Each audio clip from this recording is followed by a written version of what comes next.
માટે સૌ પ્રથમ શું કરવાનું છે?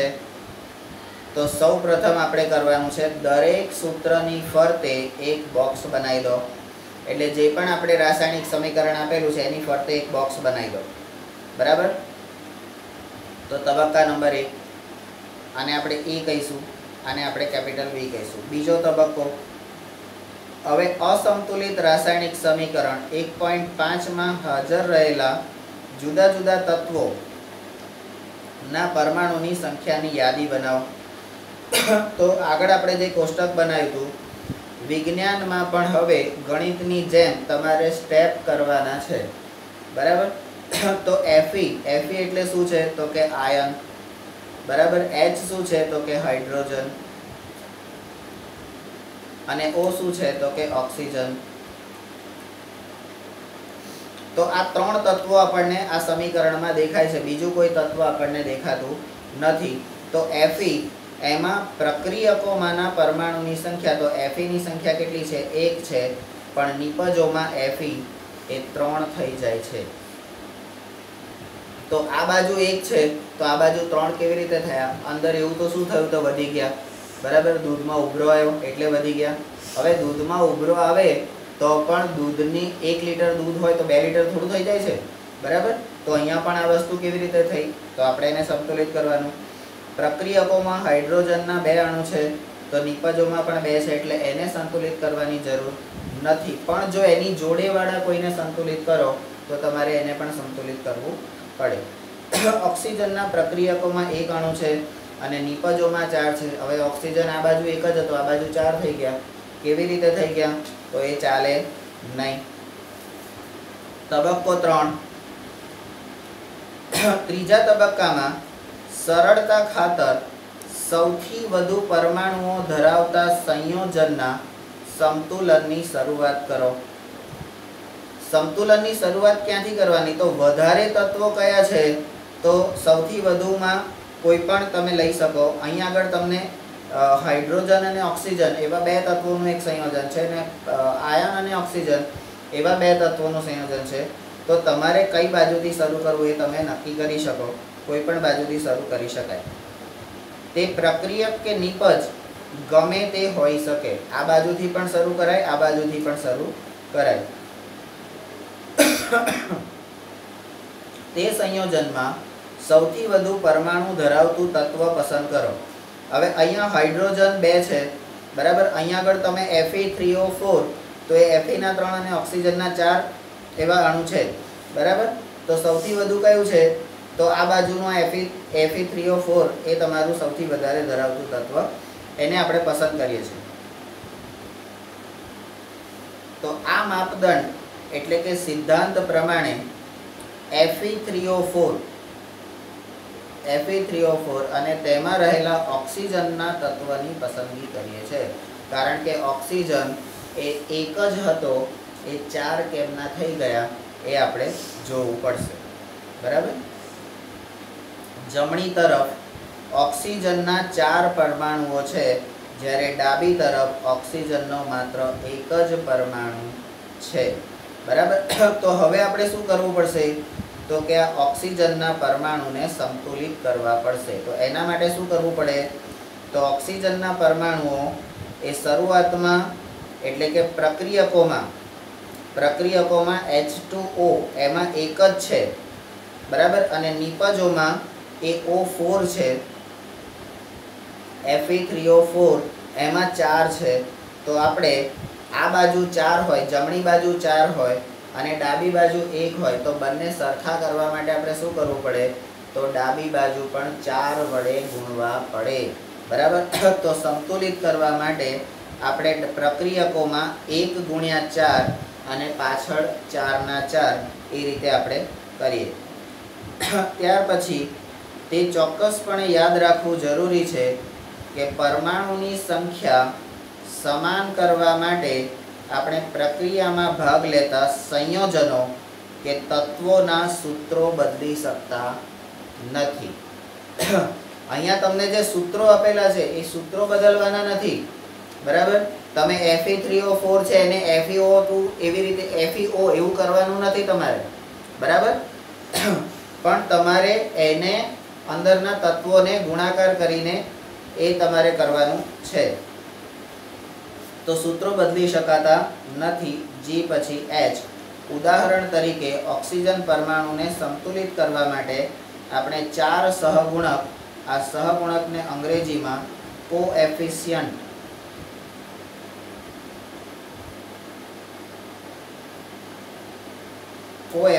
કહીએ છીએ, બરાબર. સહગુણક. હવે આ સહગુણક શબ્દ એ ગણિતની અંદર પણ આવે છે, બહુપદીમાં આવશે, દ્વિચલમાં આવશે, દ્વિઘાતમાં પણ આવશે. સહગુણક શબ્દ દરેક જગ્યાએ આવવાનો છે. તો એને અંગ્રેજીમાં કોએફિશિયન્ટ કહેવાય. એ હવે આપણને ખબર હોવી જોઈએ. તો 4 સહગુણક મૂકી તમે 4H2O લખી શકો. 4H2O લખી શકો એટલે એકની જગ્યાએ તમારે 4H2O પાણીના 4 અણુ બનાવી દેવાના છે. પરંતુ H2SO4 અરે H2O4 અથવા H2O અને કૌંસની બહાર 4 એવું લખી શકાય નહીં. તો એને લખવું પણ કેવી રીતે, તો એ પણ અહીંયા મહત્વનું છે. તો I પછી J. તો હવે આંશિક રીતે સંતુલિત સમીકરણ નીચે મુજબ થશે. અહીંયા હવે આપણું સમીકરણ થશે Fe એટલે આયન પ્લસ H2O એટલે પાણી, પાણીના 4 અણુ. આ બે પ્રક્રિયકો વચ્ચે પ્રક્રિયા થતા Fe3O4 પ્લસ H2 આવું થઈ ગયું, બરાબર. તો આંશિક રીતે એટલે અહીંયા તમે ઓક્સિજનના અણુને અત્યારે સંતુલિત કર્યા કે આ બાજુ પણ ઓક્સિજનના 4 થયા અને આ બાજુ પણ ઓક્સિજનના 4 થયા. પણ ઓક્સિજનના 4 કરવા માટે આપણે જે 4 ને ગુણ્યા એના કારણે પ્રક્રિયકોમાં હાઇડ્રોજનની સંખ્યા વધી ગઈ. હાઇડ્રોજન અહીંયા 8 થઈ ગયા, 4 દુ 8 થયા અને આ બાજુ તો 2 જ છે. તો આપણે હવે હાઇડ્રોજનને પણ સંતુલિત કરવા પડશે, બરાબર. તો હાઇડ્રોજનને સંતુલિત, તો અહીંયા આગળ આ 1.6 છે એ આંશિક રીતે સંતુલિત સમીકરણ છે. તો હવે આપણો તબક્કો ચોથો આવ્યો, બરાબર. એક એક સ્ટેપ લેતા જવાનું છે. જે રીતે આપણે ગણિતમાં માઇનસ પ્લસની નિશાનીઓને છોડીને એના એક એક સ્ટેપ ઉતરતા જઈએ છીએ એ જ રીતે અહીંયા પણ કરવાનું છે.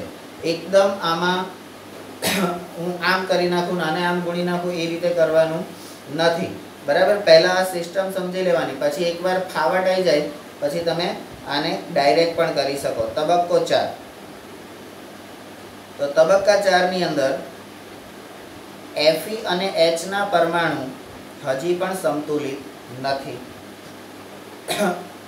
આ તત્વો પૈકી કોઈ એકને પસંદ કરીને આગળ વધીએ, બરાબર. દરેક વખતે એક જ તત્વ લેવાનું, વધારે લેવાનું નહીં.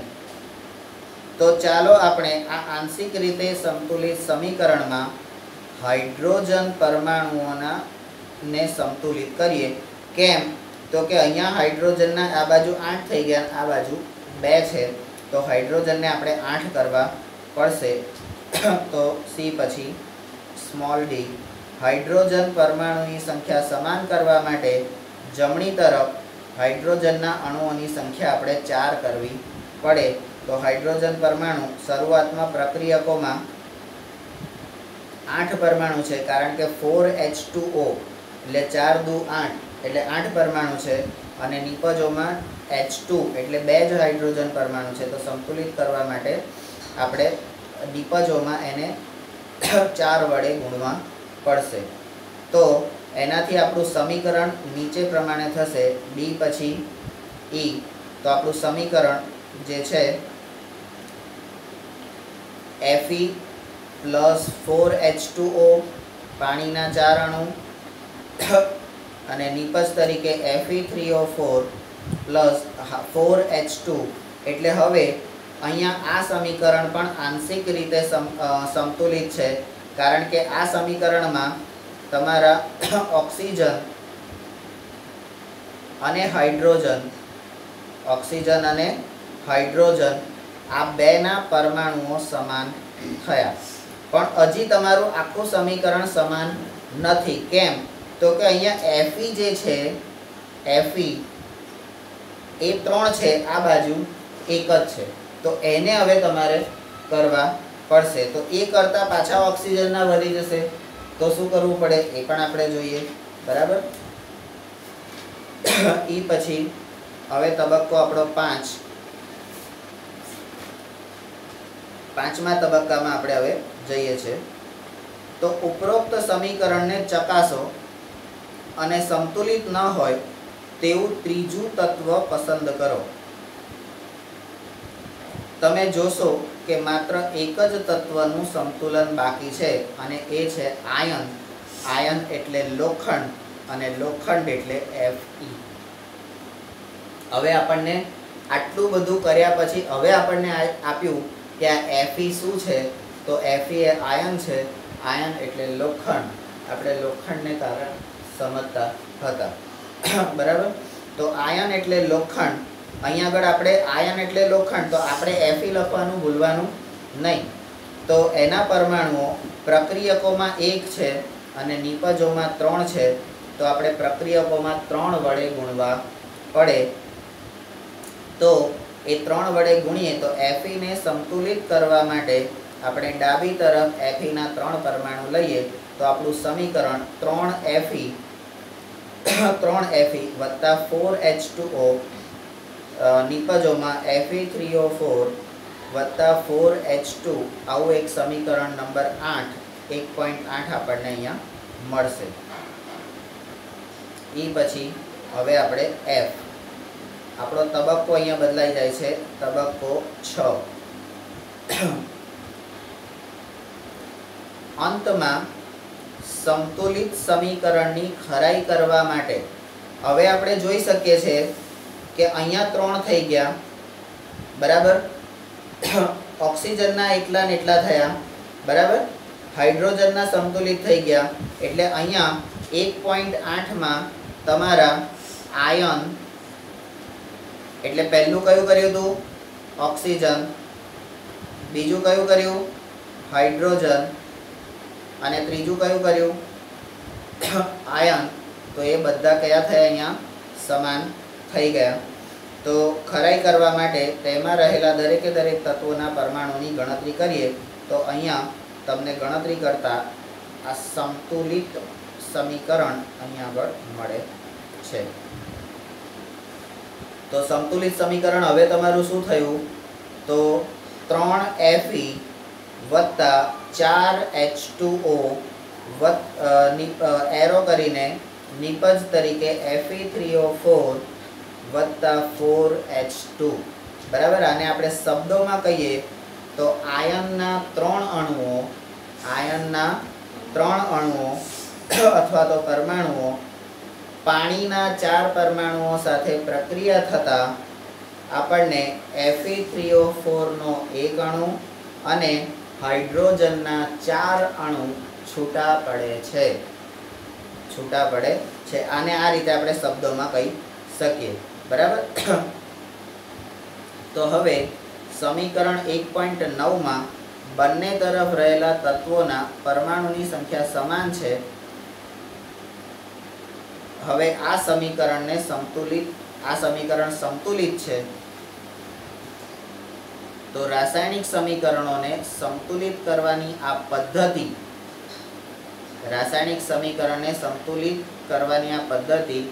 હીટ એન્ડ ટ્રાયલ પદ્ધતિ કહેવાય છે. તો આપણે જે આ તબક્કાઓ જોયા, તો અહીંયા આપણે આ લખી શકીએ, રાસાયણિક સમીકરણ સંતુલિત કરવાની પદ્ધતિ, હીટ એન્ડ ટ્રાયલ પદ્ધતિ કહેવાય. કારણ કે આપણે નાનામાં નાના પરમાણુ, નાનામાં નાના પૂર્ણાંક સહ અચળાંક દ્વારા સમીકરણને સંતુલિત કરવાનો પ્રયત્ન કરીએ છીએ. F પછી હજી આપણા તબક્કા પૂરા થયા નથી. આપણો 7મો તબક્કો ભૌતિક અવસ્થાઓની સંજ્ઞાઓ લખવી. बराबर। अहींया परमाणुओ संतुलित थई गया, परमाणुओ संतुलित थई गया एटले आपणुं काम पूरुं थई गयुं एवुं नथी, बराबर।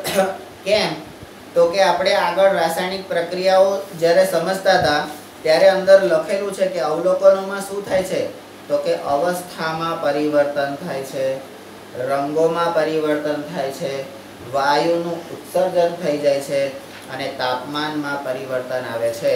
तो अहींया भौतिक अवस्थाओनी संज्ञाओ दर्शाववी पड़े, कारण के मेग्नेशियमनी पट्टी हती अने मेग्नेशियम ऑक्साइडनो भूक्को थई गयो, अवस्था बदलाई तो घनमांथी प्रवाही के प्रवाहीमांथी वायु के वायुमांथी घन, बराबर कयुं थयुं?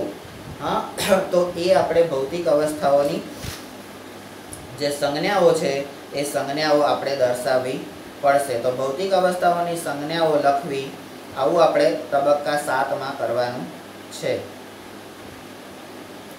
ध्यानपूर्वक उपरोक्त दर्शावेल समीकरण 1.9 ने तपासो। शुं आ समीकरण द्वारा आपणने दरेक प्रक्रियक अने निपजनी भौतिक अवस्था विशेनी माहिती प्राप्त थाय छे। हवे समीकरण 9 संतुलित थई गयुं, आपणे तो आनंदमां आई जईए के आपणुं समीकरण बंने बाजू बधा तत्वो सरखा थई गया, पण हजी एनी अंदर कोई एनी भौतिक अवस्था छे एनी कोई माहिती आपणने मळती નથી, तो भौतिक अवस्थानी माहिती प्राप्त थती નથી। तो आ समीकरणमां तेओनी भौतिक अवस्था विशेनी कोईपण माहिती अपायेल નથી। रासायणिक समीकरणने વધુ माहितीप्रद बनाववा माटे प्रक्रियक अने निपजना रासायणिक सूत्रोनी साथे तेओनी भौतिक अवस्थाओनो उल्लेख करवामां आवे छे। प्रक्रियको अने निपजोनी वायुरूप, प्रवाही, जलीय, घन अवस्थाओने अनुक्रमे तो अहींया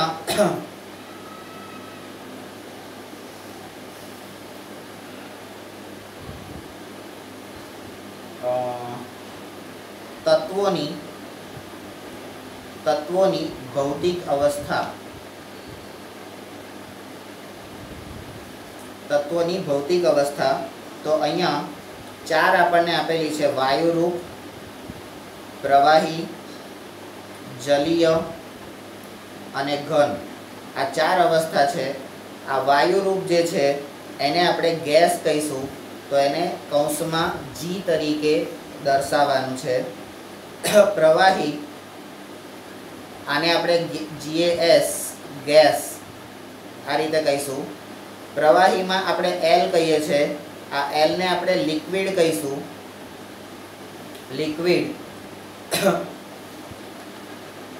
बराबर। जलीय तो एने AQ संज्ञा छे तो एने एक्वा कहीशुं, एक्वा। अने घन छे तो एने आपणे S संज्ञा वडे दर्शावीशुं जेने आपणे सॉलिड कहीशुं, सॉलिड। तो आपणा तत्वोनी जे भौतिक अवस्थाओ छे एनी संज्ञाओ ए पण आपणने अहींया आगळ खबर पड़वी जोईए। तो 4 प्रकारनी अवस्थाओ छे अने एनी संज्ञा वायु होय तो G, G ने आपणे गैस कहीशुं। प्रवाही होय तो L, L ने आपणे लिक्विड कहीशुं। जलीय होय तो एक्वा, बराबर। तो एक्वा एने AQ अने घन होय तो S, सॉलिड आपणे एने कहीशुं, बराबर। अनुक्रमे G, L, AQ अने S जेवा संकेतो, आ संकेतो संकेतो जे शब्द छे एने पण आपणे नोटेशन, नोटेशन्स, बराबर, नोटेशन्स द्वारा दर्शाववामां आवे छे। F पछी G। पाणीमां बनावेला द्रावणमां प्रक्रियक अथवा निपज हाजर होय तो जलीय एटले एक्वस, एक्वास, बराबर। जलीय एटले एक्वास, एने AQ शब्द वडे लखाशे। G पछी H। हवे संतुलित समीकरण 1.9 आपणे नीचे प्रमाणे थशे તો 3 FeS, કારણ કે આયન એટલે કે લોખંડ એ પ્રાકૃતિક કુદરતી સ્વરૂપમાં આપણને જ્યારે મળે છે ત્યારે એ સોલિડ હોય છે, ઘન સોલિડ હોય છે, બરાબર. અને પાણી H2O એ પ્રવાહી છે, પણ અહીંયા એ પાણી એ ગેસના સ્વરૂપમાં આપણને એટલે વરાળના સ્વરૂપમાં અહીંયા આપેલી હોય છે. અને એમાંથી આપણને Fe3O4 એ સોલિડ મળે છે અને H2 ગેસ, કારણ કે હાઇડ્રોજન વાયુ ઉત્પન્ન થાય છે, હાઇડ્રોજન વાયુ ઉત્પન્ન થાય છે. તો આ સમીકરણને ભૌતિક અવસ્થાઓ દ્વારા આપણે દર્શાવ્યું, તો એ સમીકરણ હવે આપણું ઓકે થશે, બરાબર. H પછી I. અત્રે નોંધનીય છે કે H2O ની સાથે G સંજ્ઞાનો ઉપયોગ એ દર્શાવે છે કે આ પ્રક્રિયામાં પાણીનો ઉપયોગ એ વરાળ એટલે કે બાષ્પ સ્વરૂપે કરવામાં આવ્યો છે. તો અહીંયા પાણીના બે સ્વરૂપો આપણને ખબર છે. તો પાણીના કયા કયા સ્વરૂપો? તો પાણીના સ્વરૂપ આપણને પાણીના ઘન, પ્રવાહી અને વાયુ ત્રણે ત્રણ સ્વરૂપ ખબર છે, ઘન, પ્રવાહી અને વાયુ, બરાબર. તો પાણીનું ઘન સ્વરૂપ એટલે શું? તો કે તમારો બરફ. પાણીનું પ્રવાહી સ્વરૂપ એટલે શું? તો કે તમારું પાણી જ, બરાબર. અને પાણીનું વાયુ સ્વરૂપ એટલે એનું વરાળ, બરાબર. આ વસ્તુ આપણને ખબર છે. તો અહીંયા આ વરાળ છે, વાયુ સ્વરૂપ છે. તો અહીંયા ઘનને S, પ્રવાહીને લિક્વિડ અને વાયુને તમે G આવી સંજ્ઞા વડે દર્શાવી શકો. I પછી J. સામાન્ય રીતે જ્યાં સુધી જરૂરી ન હોય ત્યાં સુધી રાસાયણિક સમીકરણમાં ભૌતિક અવસ્થાઓનો સમાવેશ કરવામાં આવતો નથી, બરાબર. કે કેટલીક વખત, એટલે આ તમે વિજ્ઞાનમાં 10મા ધોરણમાં જ્યારે ભણશો, તમે અત્યાર સુધી ભણ્યા હશો ત્યારે ક્યારેક કોકોક સમીકરણમાં તમારે નીચે આવું બધું લખેલું હશે. અને ત્યારે મેં એવું પણ કીધું હશે કે જેને 90+ પહોંચવાનું છે એણે જ આ બધાની ચિંતા કરવાની. બાકી આપણે સીધા શાબ્દિક સમીકરણ લખી નાખવાનું. અણુસૂત્રો યાદ ના રહે તો કંઈ નહીં, પણ શાબ્દિક સમીકરણ લખો તો પણ તમને અડધો માર્ક મળી જાય છે, એક માર્ક મળી જાય છે, બરાબર. તો એ વખતે મેં કીધું હશે. કેટલીક વખત પ્રક્રિયા માટે પ્રક્રિયાની પરિસ્થિતિઓ જેવી કે તાપમાન, દબાણ અને ઉદ્દીપક વગેરે દર્શાવવા માટે સમીકરણમાં ઉપર અથવા તો નીચે તરફ તીરની નિશાની દર્શાવવામાં આવે છે. અહીંયા ઉદાહરણ તરીકે કાર્બન મોનોક્સાઇડ, અહીંયા CO જે છે એ કાર્બન મોનોક્સાઇડ છે અને હાઇડ્રોજન, કાર્બન મોનોક્સાઇડની હાઇડ્રોજન સાથેની પ્રક્રિયા 340 વાતાવરણના દબાણે થતા અહીંયા CH3OH એટલે મિથેનોલ કે ઇથેનોલ એવો કોઈ તત્વ બને છે, બરાબર. તો એ તત્વ અહીંયા બને છે કારણ કે OH સમૂહ આવે એટલે ઓલ સમૂહ, બરાબર. ઓલ પાછળ ઓલ લાગશે એવો કોઈ સમૂહ બને છે. અને અહીંયા એની નીચે છે તો ઉદાહરણ 1 અને ઉદાહરણ 2, અહીંયા કાર્બન ડાયોક્સાઇડના 6 અણુ, કાર્બન ડાયોક્સાઇડ એની પાણી સાથેની પ્રક્રિયા, અહીંયા પાણીની બાજુમાં L લખેલું છે એટલે લિક્વિડ જ છે. અને કાર્બન ડાયોક્સાઇડની પાણી સાથેની પ્રક્રિયા પણ કોની હાજરીમાં? તો કે સૂર્યપ્રકાશની હાજરીમાં હરિતકણોની પણ હાજરી, બરાબર. તો હરિતકણોની હાજરીમાં આ પ્રક્રિયા થાય છે અને એમાંથી C6H12O6 એટલે કે ગ્લુકોઝના અણુઓ, એટલે ગ્લુકોઝનો એક અણુ એ બને છે અને ઓક્સિજનના 6 અણુ, પાણીના 6 અણુ એ છૂટા પડે છે, બરાબર. તો આ છૂટા પડવાની જે પ્રક્રિયા છે તો અહીંયા આગળ આપણને આ સમીકરણ ઉપરથી ખબર પડી જાય કે આ સમીકરણ એટલે તમારું પ્રકાશ સંશ્લેષણની પ્રક્રિયા આ થઈ, બરાબર. એટલે વનસ્પતિ પોતાનો ખોરાક આ રીતે બનાવે છે, કાર્બન ડાયોક્સાઇડ લે છે અને ઓક્સિજન મુક્ત કરે છે. આવું શબ્દોમાં આપણે વર્ષોથી ભણતા આવ્યા છે, પણ એને આપણે સમીકરણના સ્વરૂપમાં આ પહેલી વખત જોઈશું, બરાબર. તો આ તબક્કાઓનો ઉપયોગ દ્વારા શું પાઠ્યપુસ્તકમાં અગાઉ આપેલા સમીકરણ 1.2 ને આપણે સંતુલિત કરી શકીશું. તો 1.2 એટલે આપણું ફરીથી પાછું પેલું સમીકરણ આગળ હતું એ સમીકરણ, હા, મેગ્નેશિયમ વાળું,